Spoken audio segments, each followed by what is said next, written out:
Graça e paz, amados irmãos. Agradecer pela presença dos irmãos, dos poucos irmãos que estão aqui, e pela presença dos irmãos que estão aí do outro lado, né, nos assistindo. E que nesse momento nós possamos se concentrar e nos voltar para o Senhor Jesus, para a sua palavra. Que o Senhor possa estar ministrando aos corações nesta noite. E vamos abrir a palavra do Senhor lá em Colossenses, carta do apóstolo Paulo aos Colossenses. É o capítulo 3, a partir do verso 1, do 1 ao 14. Colossenses, capítulo 3, do verso 1 ao 14.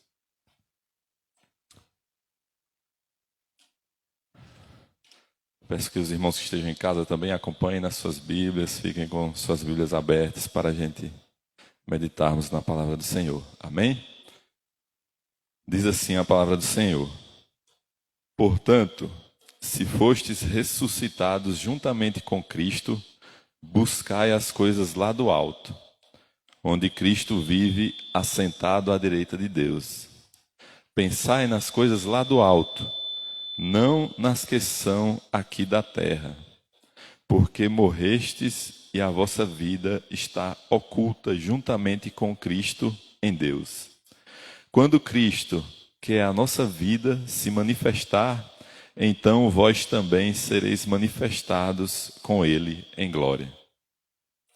Fazei, pois, morrer a vossa natureza terrena, prostituição, impureza, paixão lasciva, desejo maligno e a avareza, que é a idolatria. Por estas coisas é que vem a ira de Deus sobre os filhos da desobediência. Ora, nessas mesmas coisas andastes vós também noutro tempo, quando viveis nelas. Agora, porém, despojai-vos igualmente de tudo isto: ira, indignação, maldade, maledicência, linguagem obscena do vosso falar. Não mintais uns aos outros, uma vez que vos despistes do velho homem com os seus feitos, e vos revestistes do novo homem, que se refaz para o pleno conhecimento segundo a imagem daquele que o criou, no qual não pode haver grego nem judeu, circuncisão nem circuncisão, bárbaro, cita, escravo, livre, porém Cristo é tudo em todos. Revesti-vos, pois, como eleitos de Deus, santos e amados, de tenros afetos de misericórdia, de bondade, de humildade, de mansidão, de longanimidade.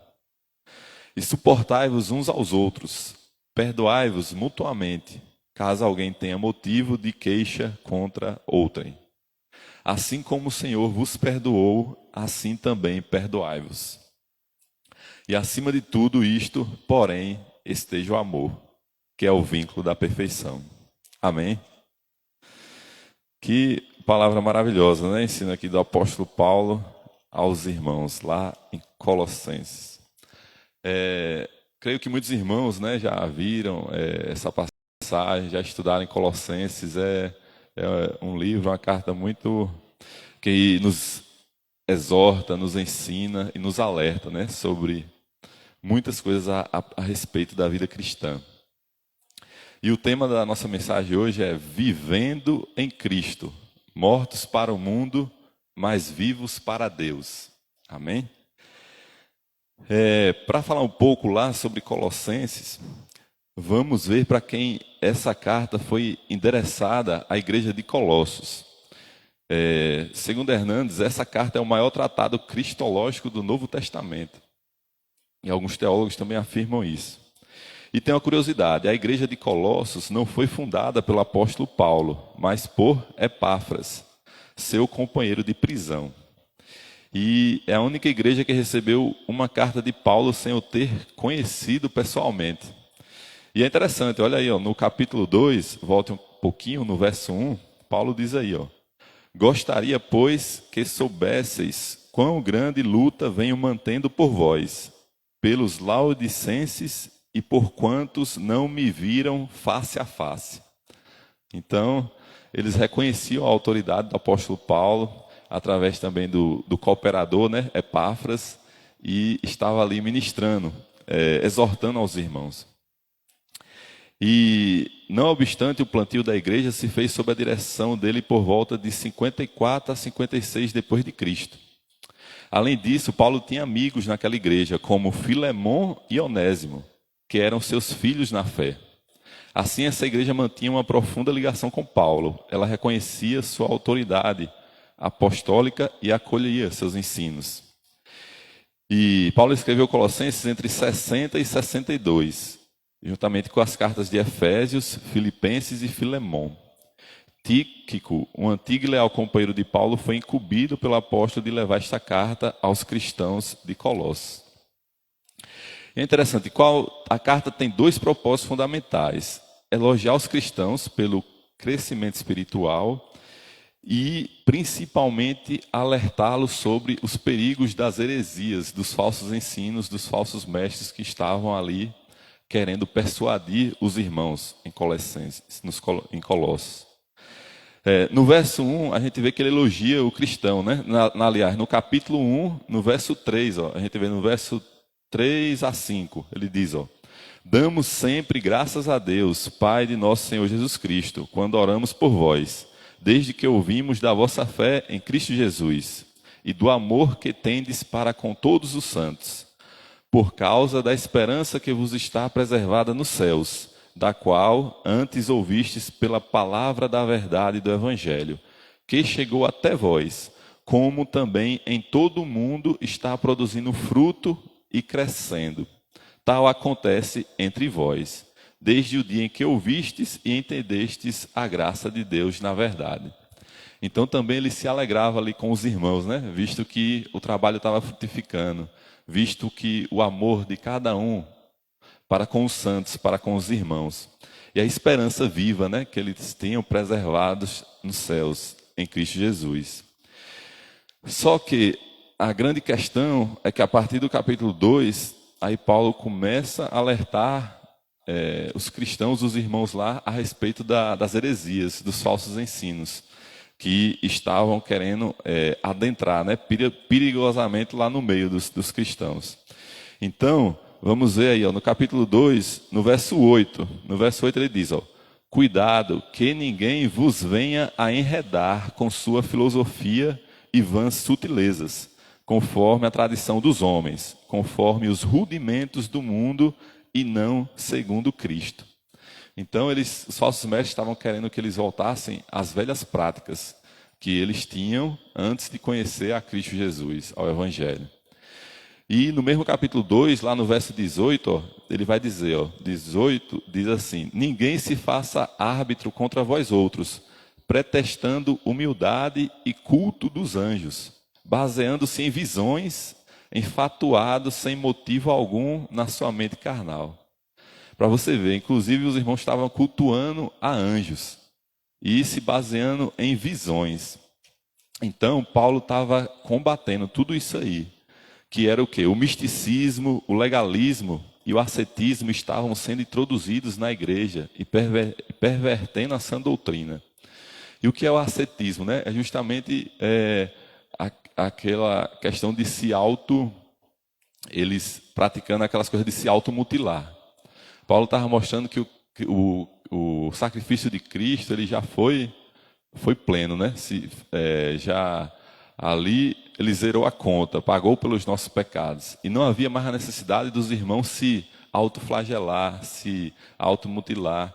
E ali eles estavam entrando com esses conhecimentos místicos, inclusive até de culto aos anjos. Então a gente vê que a mensagem de Colossenses é mais do que necessária para a igreja de hoje, né, contemporânea. Pois vivemos num tempo de tolerância com o erro e de intolerância com a verdade. Ao mesmo tempo que as heresias se aninham confortavelmente na igreja, embaladas nos braços da tolerância e do sincretismo religioso, a verdade é atacada com rigor excessivo. Colossenses nos leva a reagir e tomar posição firme ao lado de Cristo e de sua verdade, que é o Evangelho. Amém? Então, por isso que aí no capítulo 3, aí chegando aí na nossa, onde a gente vai meditar hoje, a gente vai ver que Paulo, ele vai falar aos Colossenses para eles buscar e pensar nas coisas do alto. Que eles tinham que olhar para Cristo, olhar para o que eles aprenderam, né? A união deles com Cristo Jesus. A transformação que houve neles com a proclamação de Cristo em suas vidas. E aí, como o tema da mensagem eu disse, é vivendo em Cristo, mortos para o mundo, mas vivos para Deus. E como vivemos em Cristo, né? Se a gente for ver. Através das evidências de uma verdadeira conversão. E o apóstolo Paulo afirma que evidenciamos a verdadeira conversão quando desejamos as coisas do céu mais do que as coisas aqui da terra. É quando ele começa aí, ó, no verso 1 do capítulo 3. Portanto, se fostes ressuscitados juntamente com Cristo, buscai as coisas lá do alto, onde Cristo vive, assentado à direita de Deus. Pensai nas coisas lá do alto, não nas que são aqui da terra. Então ele diz, os convertidos têm que buscar mais as glórias de Cristo do que as glórias deste mundo. Se morremos e ressuscitamos com Cristo, agora também vivemos nele. Temos que vivenciar essa nova vida, essa nova criatura que foi transformada por Cristo Jesus.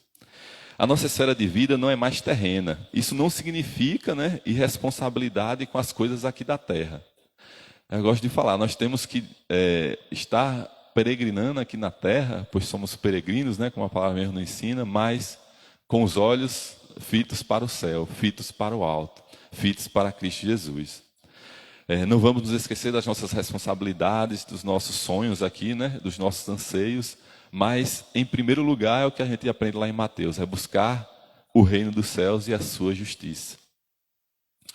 Então, uma pessoa convertida busca em primeiro lugar o reino de Deus e a sua justiça.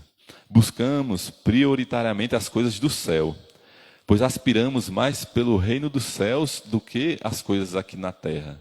As coisas que realmente nos dão valor é a gente estar estendendo o braço para o nosso irmão, é a gente estar congregando, é a gente estar buscando o Senhor na palavra de Deus, é a gente estar orando, é a gente estar exercendo realmente aquilo que o Senhor nos chamou, né? Então, um indivíduo convertido tem saudades do céu, pois somos cidadãos de lá. É interessante isso, né? Que a palavra nos revela. O céu é o seu lar, sua recompensa, seu prazer, sua origem e seu destino. Nós temos que ter isso em mente, que a nossa verdadeira pátria, né? Nós somos cidadãos dos céus. Nós estamos peregrinando nessa terra. Muitas vezes a gente é muito arraigado às coisas aqui da terra, até ao materialismo. Mas nós temos que cada vez mais nos desapegar, ver que a nossa verdadeira felicidade, ela não se encontra aqui, mas se encontra em Cristo Jesus. Amém? E por que também devemos buscar as coisas do alto? Justamente o que ele vai dizer, no verso 1 também, 1 e 2, ele vai dizer, na parte B, buscai as coisas lá do alto, onde quem vive, onde Cristo vive, assentado à direita de Deus.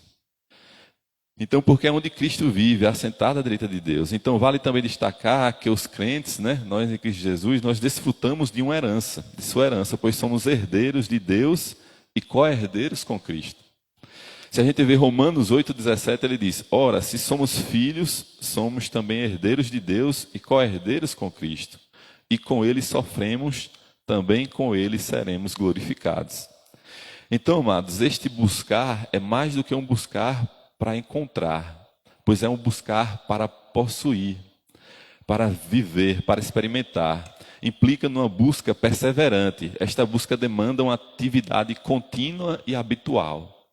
Por isso que a palavra sempre nos diz, perseverar até o fim, né? Porque nós temos que buscar verdadeiramente o nosso Deus em todos os momentos. E o que significa também pensar nas coisas do alto, como diz aí no verso 2. Pensai nas coisas lá do alto, não nas que são aqui da terra. Segundo, né, os teólogos, o verbo aí no grego pensar significa muito mais do que um exercício mental e tem pouco a ver com o estado emocional da pessoa. Sua esfera é mais aquela da motivação na medida em que o motivo determina uma linha de ação e a conduta do indivíduo. Aí como seria isso? Assim, ó. Então, amados, as coisas do alto deviam inspirar e controlar a vida de nós como os cristãos. Os nossos pés devem estar na terra, mas a nossa mente e o nosso coração devem estar em Cristo Jesus. Deve estar em buscar fazer a sua vontade.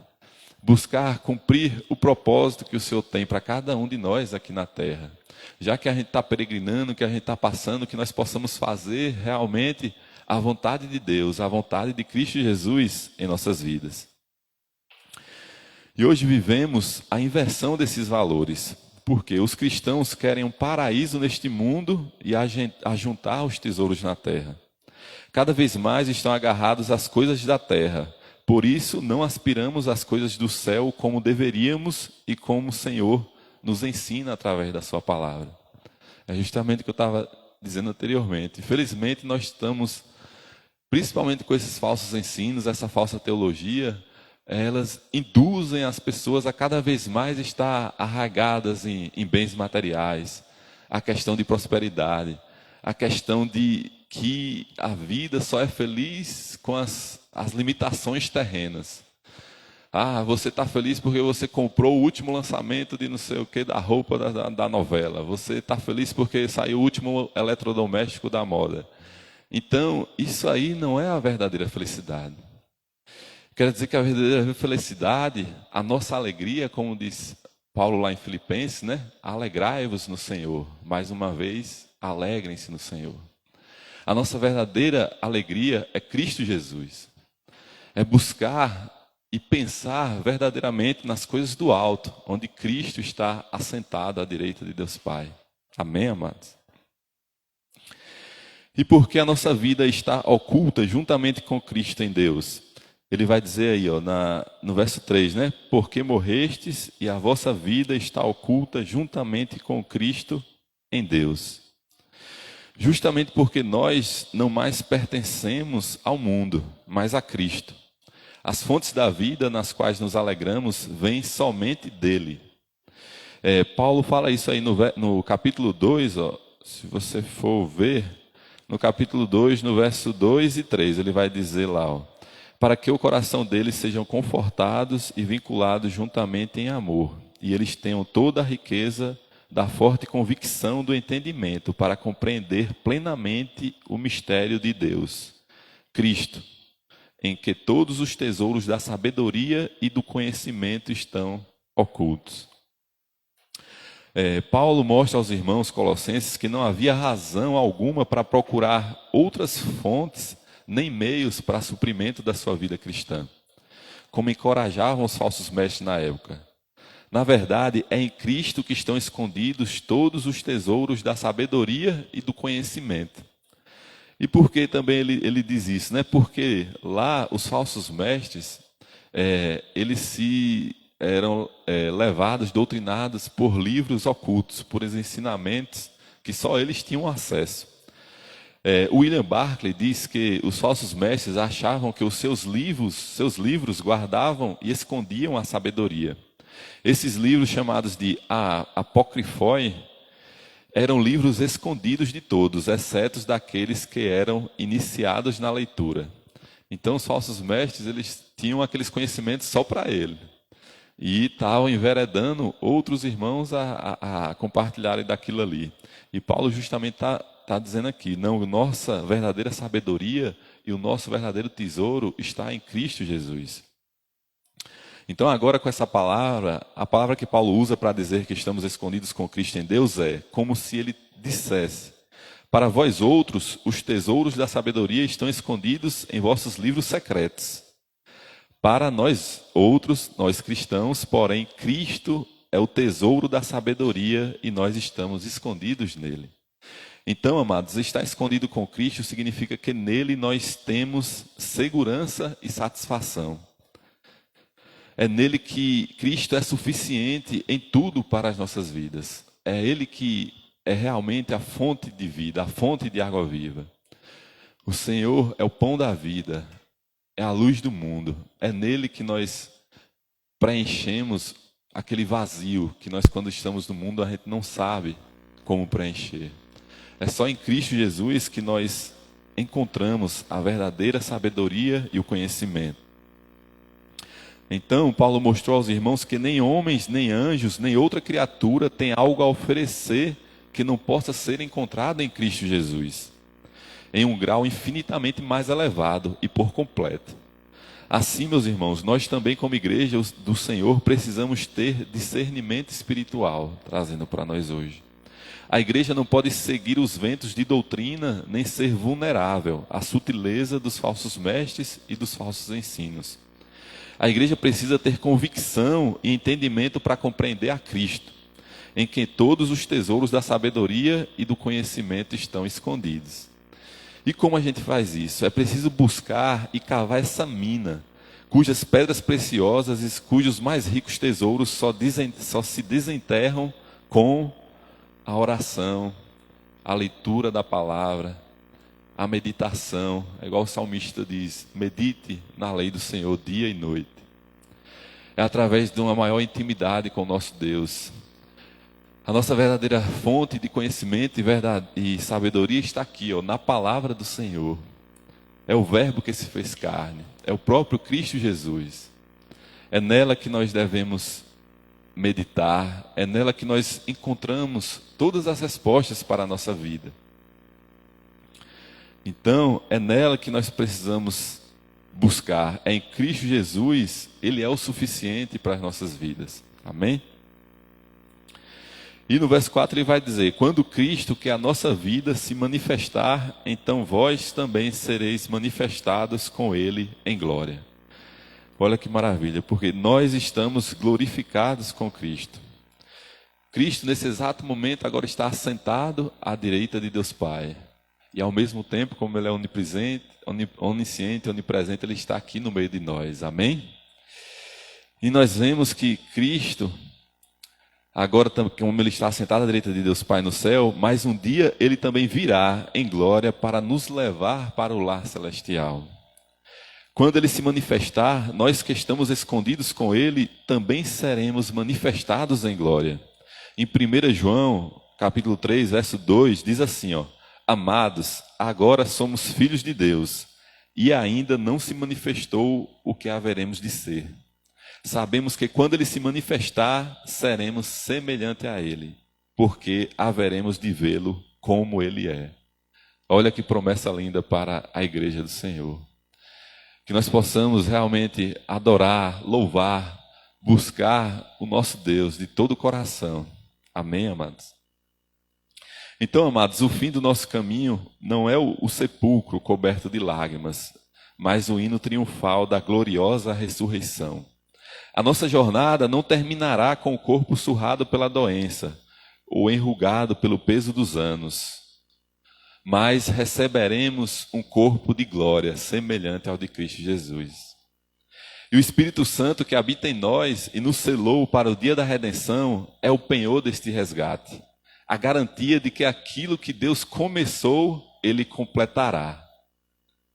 Nosso choro cessará, nossas lágrimas serão enxugadas e estancadas. Não haverá mais luto, nem pranto, nem dor. Olha que maravilha as promessas do Senhor. E promessa do Senhor, igreja, promessa do Senhor é realidade. Não é promessa de homem aqui da terra. É promessa do Senhor dos senhores, do Rei dos reis, do Deus todo-poderoso, do Deus vivo a quem a gente serve. Amém? Então, como nós podemos praticar essa transformação que vem através de Cristo Jesus em nossas vidas? Aí Paulo vai mostrar os resultados dessa união e que os vícios devem ser abandonados. Ele vai relembrar a mente dos irmãos em Colossenses e também vai refrescar a nossa mente hoje. E é o momento da gente fazer um balanço e olhar para a palavra do Senhor e ver o que nós precisamos ser e o que nós precisamos deixar de ser. Nós vamos ver aí que evidenciamos a verdadeira conversão quando mortificamos a nossa natureza terrena. Veja aí o versos 5 ao 9.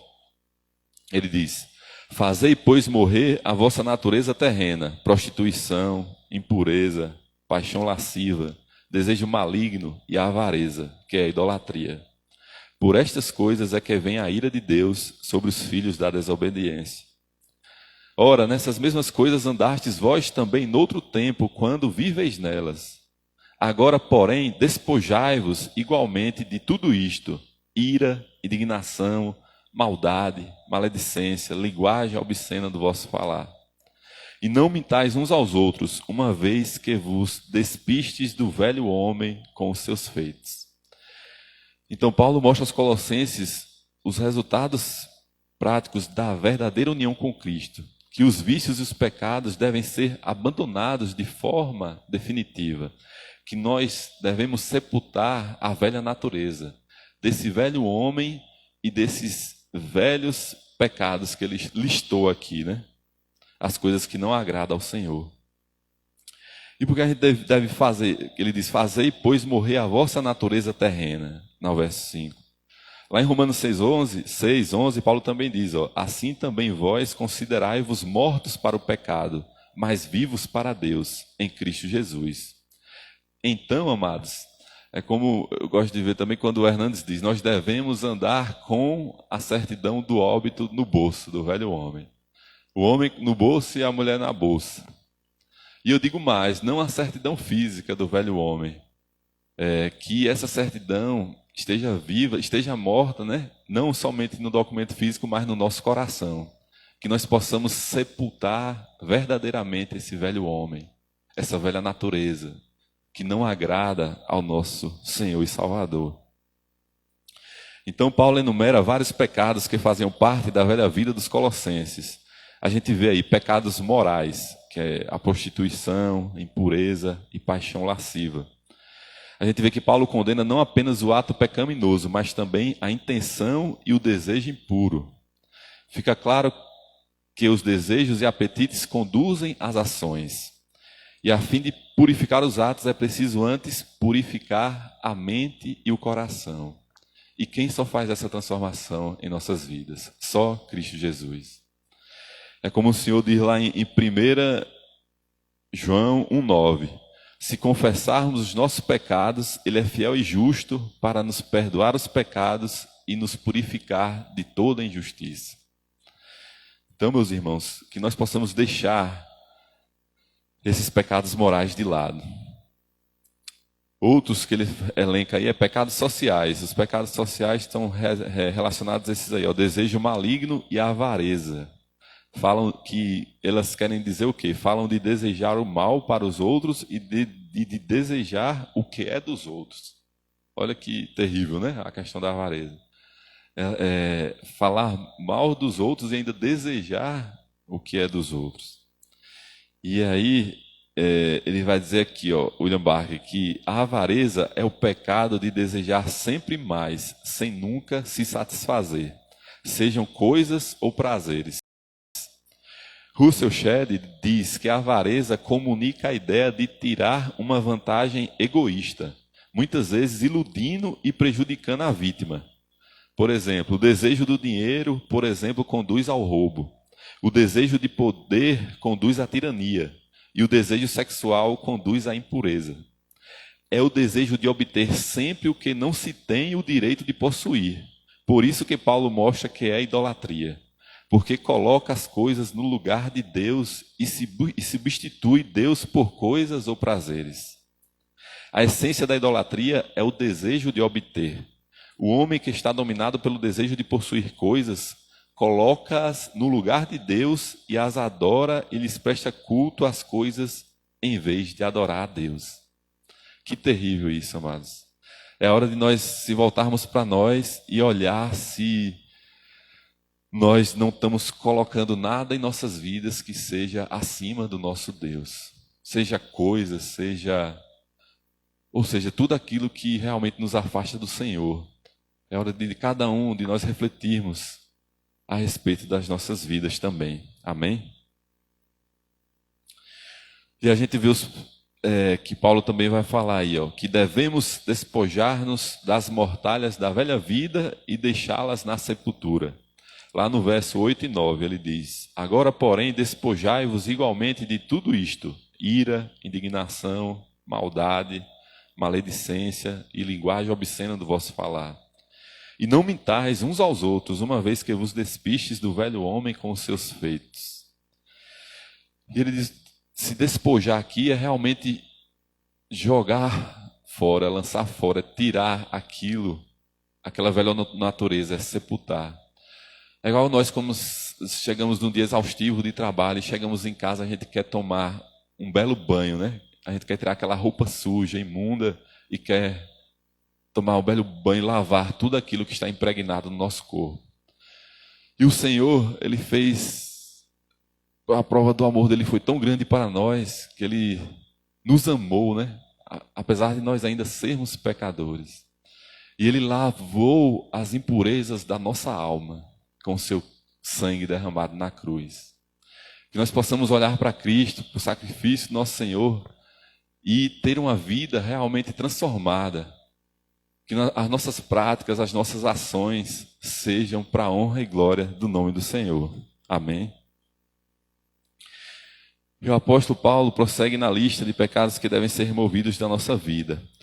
E um que eu destaquei aí para falar foi a questão da maldade, porque a maldade fala de uma depravação mental da qual surgem todos os vícios particulares. É um mal a que tudo invade. Trata-se de um desejo maligno contra uma pessoa a ponto de entristecer-se quando ela é bem-sucedida e de alegrar-se quando ela passa por problemas.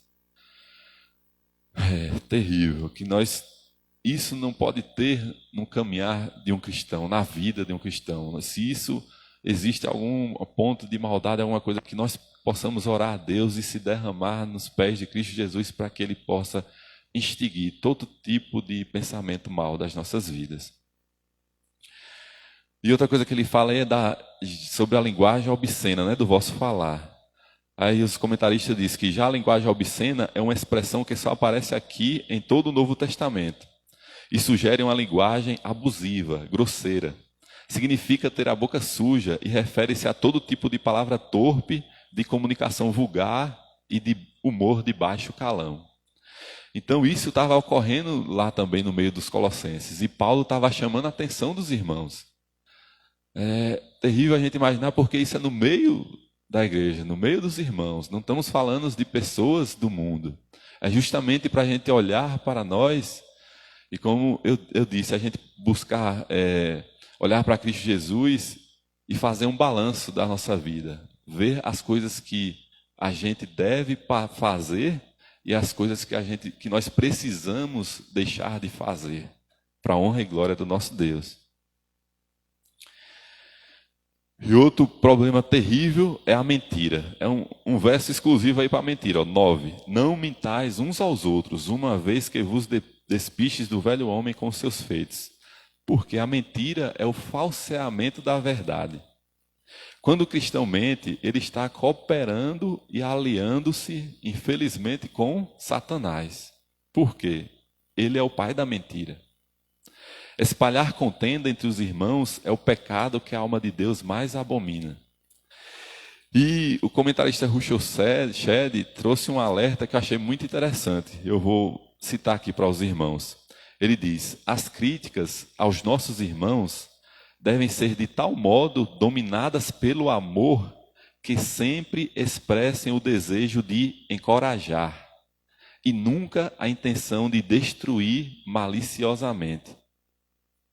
Cuidado com as fofocas e os comentários desnecessários que, ao invés de encorajar e abençoar, amaldiçoam e desestimulam. Então, meus irmãos, nós temos, enquanto corpo de Cristo, temos que ter esses cuidados. Temos que palavras da nossa boca saiam para edificar, saiam para ajudar, saiam para contribuir, para cooperar com o reino do nosso Deus. É um exercício que todos nós, enquanto cristãos, nós temos que fazer. Todos os dias nós somos moldados pelo Senhor e pela sua palavra. Porque a santificação é um processo que começa na conversão, mas ela vai se findar só na glorificação.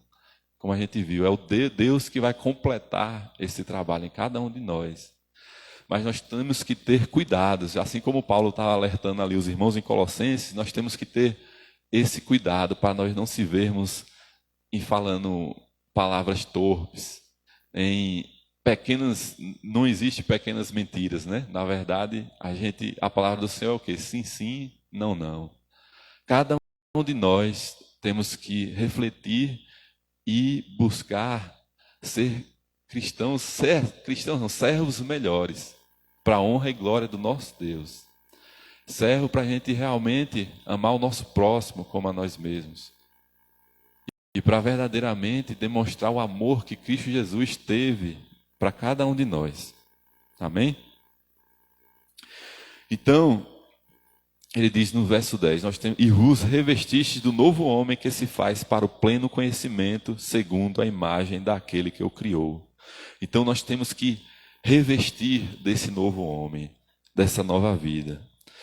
É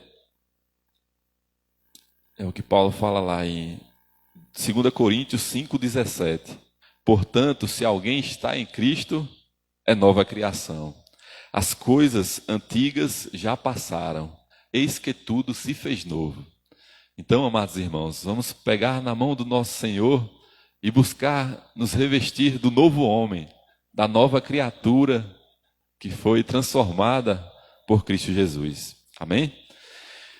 E a gente vai ver no verso 11 que no qual não pode haver grego nem judeu, circuncisão nem circuncisão, bárbaro, cita, escravo, livre. Porém, Cristo é tudo em todos. Como nós resumiríamos esse versículo? Aqui o Senhor, Ele não faz acepção de pessoas. Ele não importa se você é preto, é branco, é pardo, se você é o doutor, se você é o analfabeto, se você é homem, se você é mulher.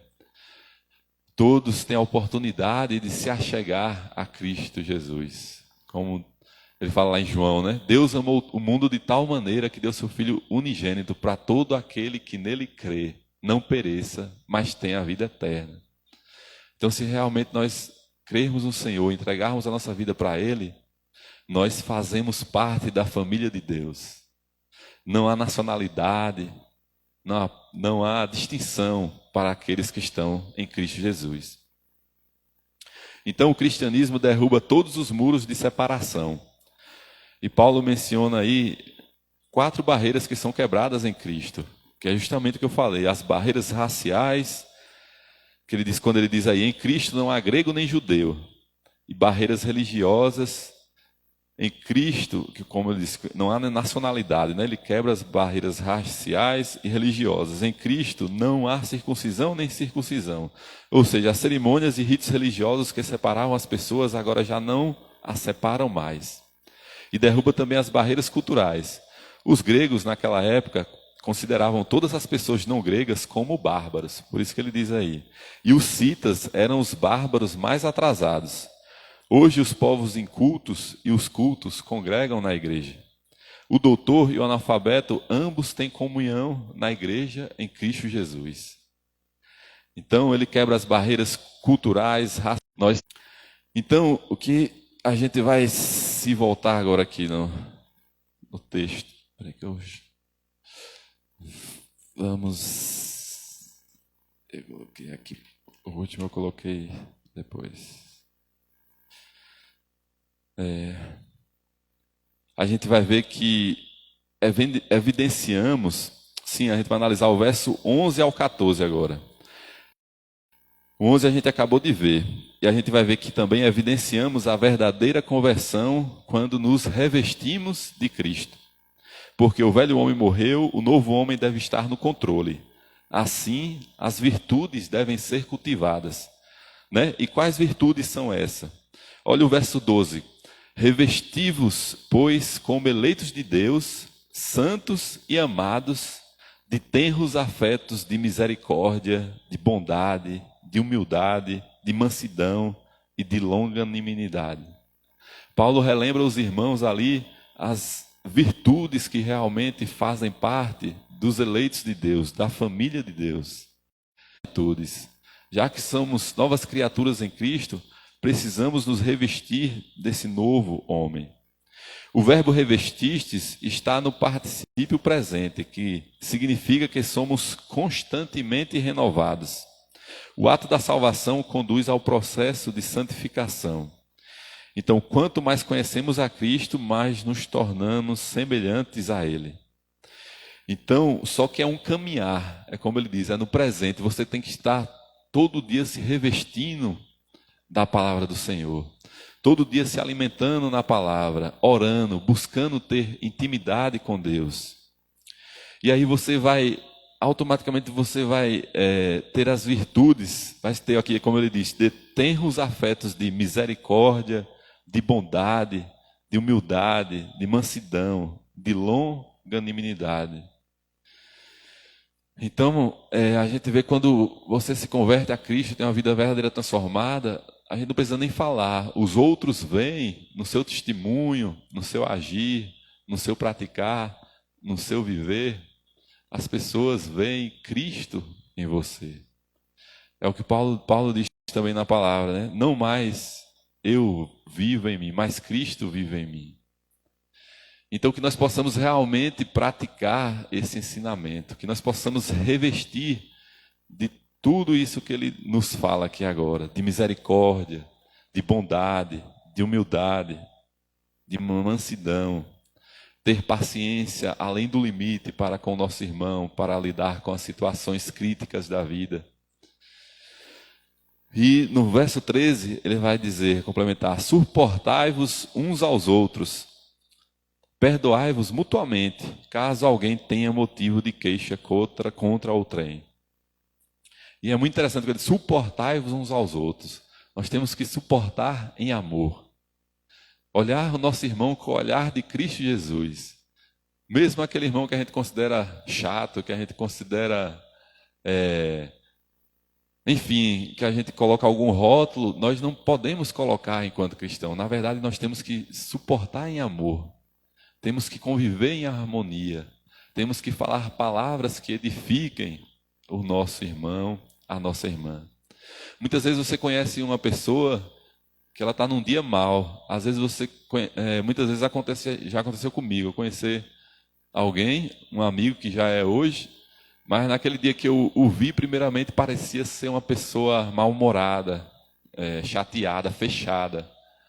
Mas quando você passa a conhecer a pessoa e passa a conversar com ela, você vê que é uma pessoa totalmente diferente. Você já deve ter acontecido isso essa experiência com vocês. Então nós não podemos pré-julgar as pessoas. Nós temos que nos colocar no lugar delas e olhar com os olhos de Cristo Jesus. Amém? E ele diz também outra coisa que tem que fazer parte da família de Deus: perdoar. Perdoai-vos mutuamente, porque nós fomos perdoados. E foi o maior perdão de todos, que foi por Cristo Jesus. Então, o Espírito dado ao perdão é uma característica essencial para quem foi perdoado por Cristo. Devemos perdoar porque fomos perdoados. A igreja é a comunidade dos perdoados. Então, por que nós não vamos exalar perdão? Nós não vamos dar oportunidade para o irmão perdoar e para a gente ser perdoador e ser perdoado? Né? Quem somos nós? Nós que somos receptáculos do perdão, devemos ser também os canais do perdão, pois o perdão que recebemos de Deus é sempre maior do que aquele que concedemos ao nosso próximo.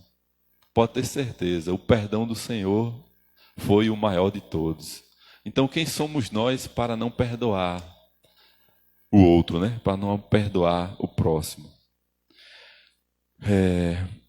Devemos perdoar também porque temos queixas uns dos outros. As pessoas nos decepcionam e nós decepcionamos as pessoas. Ferimos as pessoas e elas também nos ferem. Então mais pessoas sofrem por causa de outras pessoas que por causa de circunstâncias. Nós temos queixas uns dos outros, por isso o perdão é uma necessidade vital. Como diz Hernandes Dias Lopes, o perdão é a asepsia da alma, a faxina da mente e é a cura das memórias amargas. Eu achei muito interessante essa colocação, porque é como a dona de casa, ela vai faxinar ali a casa, né, que está suja, ela quer deixar aquilo brilhando, limpinho. Imagine como nós realmente dando, você já teve a oportunidade de perdoar alguém, sai aquele peso, sai aquela angústia, aquela mágoa, aquele ressentimento, zera. Então, perdoar é lembrar sem sentir dor. A gente vê, devemos perdoar assim como Deus em Cristo nos perdoou.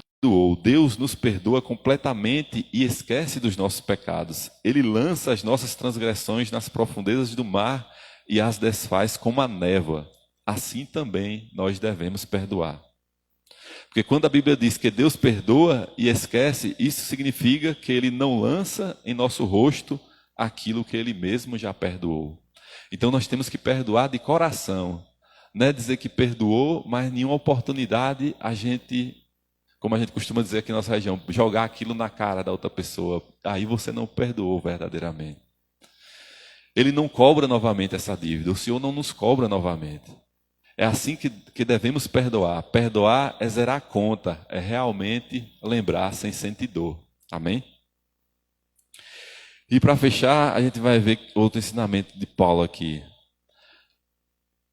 No verso 14, acima de tudo isto, porém, esteja o amor, que é o vínculo da perfeição.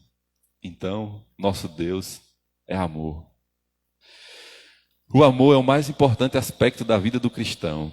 Amar a Deus sobre todas as coisas e amar o próximo como a si mesmo. Foi os 2 mandamentos que o nosso Senhor deixou para que nós podemos praticar verdadeiramente. Se a gente for ver, sem amor não haveria cristianismo. E a gente vai ver lá em João, em João 13, 34 e 35, lá diz assim, o Senhor Jesus diz, novo mandamento vos dou, que vos ameis uns aos outros, assim como eu vos amei, que também vos ameis uns aos outros. Nisto conhecerão todos que sois meus discípulos, se tiverdes amor uns aos outros. Então, isso que nós somos conhecidos de Deus, se nós tivermos amor uns aos outros. Mas é sentir, é praticar, é estender a mão, é ter compaixão do próximo. Muitas vezes Cristo se compadeceu dos outros. Compaixão é aquele sentimento que você se coloca verdadeiramente no lugar do outro e sente aquela dor que o outro sentiu. Nós precisamos amar verdadeiramente o nosso próximo, o nosso irmão. Assim como nós vemos a necessidade urgente de ter comida todos os dias na nossa mesa, nós temos que, ao mesmo tempo, olhar para aquelas pessoas que estão necessitadas e necessitam, muitas vezes, de um alimento, muitas vezes de uma palavra. Muitas vezes, nós precisamos, como igreja, levar o amor de Cristo para as pessoas, levar o Evangelho. Infelizmente, hoje em dia, amor é uma palavra que foi esvaziada, distorcida e adulterada em seu significado. Tornou-se símbolo de paixão, sexo, sobretudo de intercurso sexual até fora do casamento.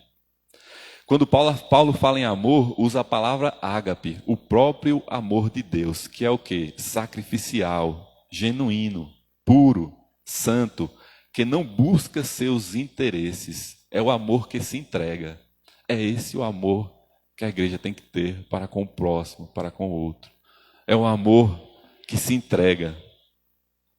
É um amor sacrificial, genuíno, que não busca os nossos próprios interesses, mas que busca realmente aliviar o outro.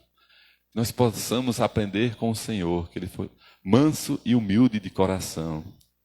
E que nós possamos praticar esse amor. Como diz lá, né, em 1 Coríntios 13, 4, o amor é paciente. Olha como a gente liga aí os versículos, né? A gente falou de paciência, de longanimidade neste instante aí, no versículo anterior.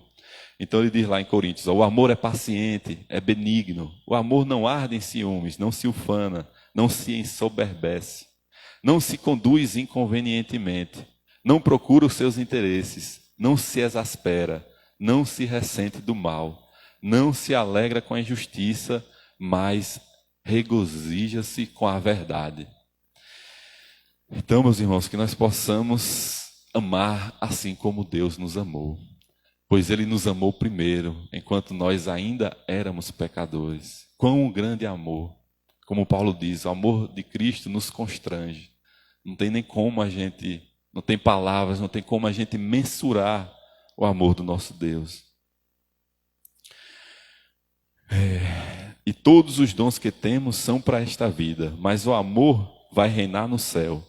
Quando os dons desaparecerem e se tornarem obsoletos, o amor vai ser absolutamente necessário, porque o amor é exatamente o oxigênio que vai manter o relacionamento no céu.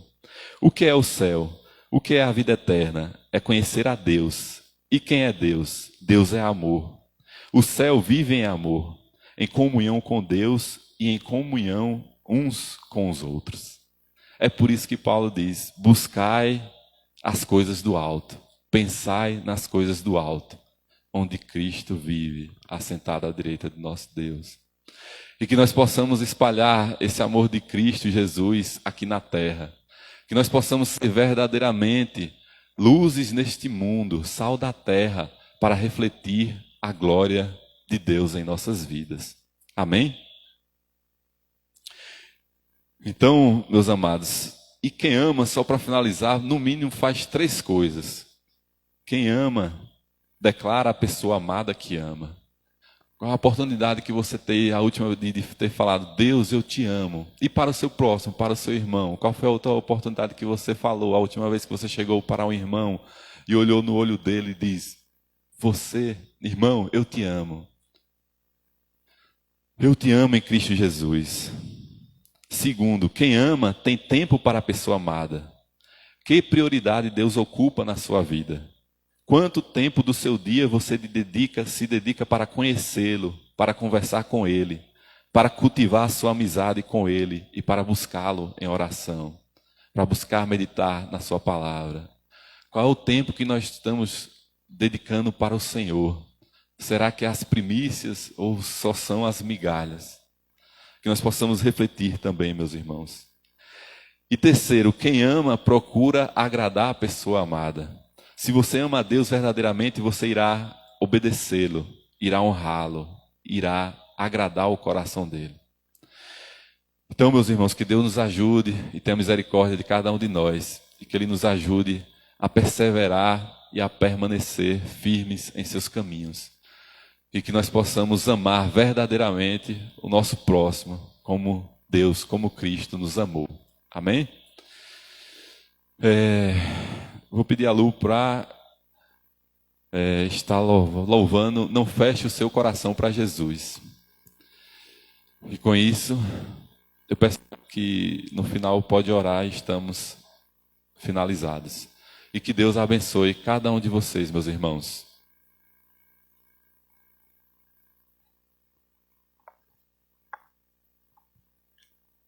Não feche o seu coração para Jesus, não deixe que a luz de Deus passe por você e se vá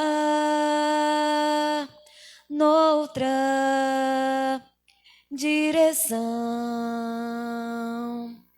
O tempo aceitável da salvação é o dia chamado hoje.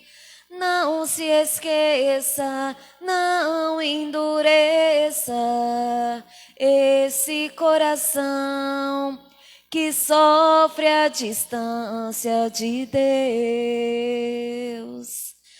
Deixe que as lágrimas rolem dos olhos para regar essa solidão que te aperta nó na garganta. Levanta, do sono e vem outra vida, nova vida, fazer parte dos planos de Deus.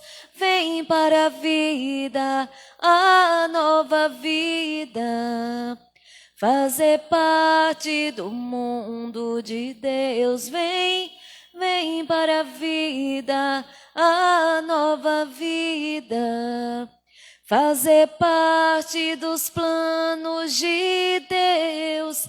Vem para a vida, a nova vida, fazer parte do mundo de Deus. Amém, oremos. Pai Santo e bendito, nós queremos te agradecer, porque, Senhor, o teu amor tem nos alcançado, e o desejo, Senhor, do teu coração é que outras vidas sejam alcançadas com essa palavra, que é viva, que é eficaz, ó Deus, e que penetra a nossa alma. Deus, que as misericórdias que têm alcançado as nossas vidas, as pessoas que estão ao alcance da tua voz, possam receber de ti essas misericórdias, essa graça, esse cuidado. Deus bendito, que a todo tempo a tua palavra venha ecoar dentro de nós, falando, Senhor, a verdade que só existe em ti. Agradecemos no nome do teu Filho e pedimos que a tua palavra chegue, Deus, a todos os corações sedentos, no nome do teu Filho Jesus. Amém.